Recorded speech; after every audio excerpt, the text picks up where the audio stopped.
thinking about this stuff, when organizations come to us as an agile coach, and we asked our colleagues, and we did a bit of canvassing, organizations ask mainly for these things. And do elaborate us a bit of space here, because we're trying to, this is trying to be black and white here to make a point. In generally speaking, they're asking us to please explain us the fundamentals of Agile, or in layman's terms, they're all speaking the same language within the company.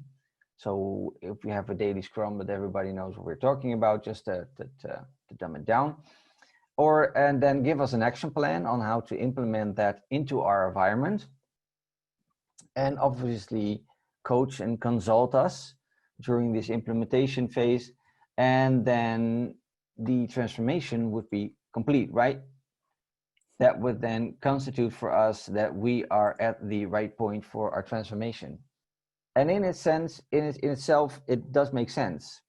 You would like everybody in the company to speak the same language, or at least understand the same thing that you are trying to point out when you're trying to transform or change. You would like an action plan on how to implement it into your environment due to your context or where your company is at. And you would need some coaching and consultancy during that implementation phase. So these questions are not outlandish or weird. They are very common in a transformation or change. However, that last part, transformation complete, when we look back at those numbers again in the previous slide, you would see that something is missing. And that's where we were starting off our thinking, what would be that missing piece?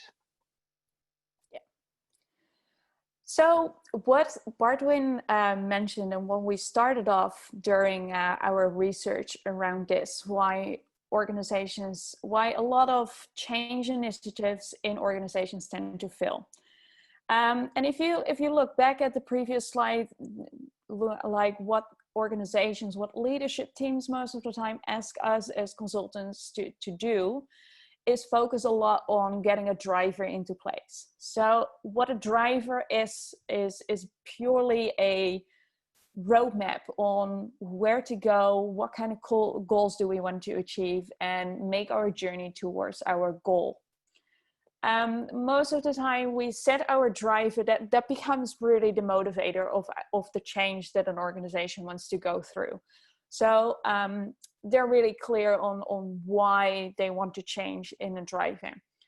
We spend lots of time to actually help and coach leadership teams to come to the core of why they want to change. A lot of the initiatives around change are based, especially in Agile, are based on either getting faster, getting a quicker time to market, or just because everyone is doing it and they feel like they need to be on board on the Agile train.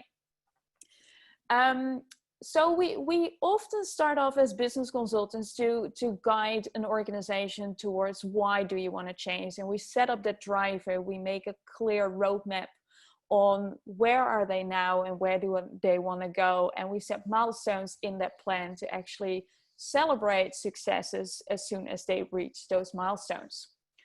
And I'm talking to an audience that understands Agile, so you also understand that that often is implemented in an iterative way of working. So whether it's Scrum or something else, but it is most of the time related on the empirical processes. So all around getting that feedback.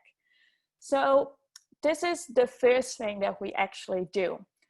Then there is another thing.